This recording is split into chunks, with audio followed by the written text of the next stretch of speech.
Rumah megah Kades Bogor yang minta tambah mobil dinas saat efisiensi, isi garasinya mewah. Kepala Desa, Kades, Cimanggis, Kecamatan Bojonggede, Kabupaten Bogor, Abdul Aziz Anwar menjadi perbincangan setelah meminta tambahan mobil dinas bagi setiap desa.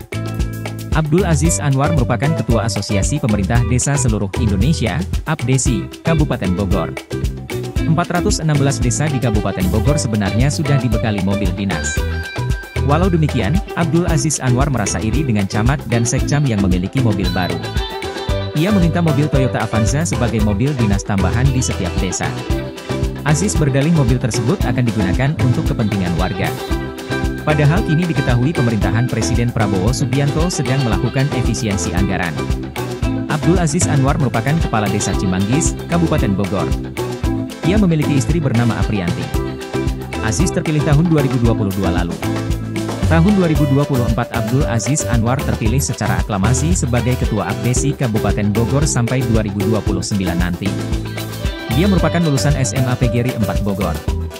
Tampak rumah Aziz bercat putih dengan ornamen ukiran warna emas dipadu dengan pagar hitam. Rumahnya tingkat 2 dengan hiasan pilar-pilar memberi kesan kemegahan. Selain rumah megah, Abdul Aziz Anwar juga Alphard putih dan Jeep Rubicon warna hijau bernomor polisi. Mobil Rubicon itu dilengkapi dengan lampu rotator yang harusnya hanya diperuntukkan bagi aparat.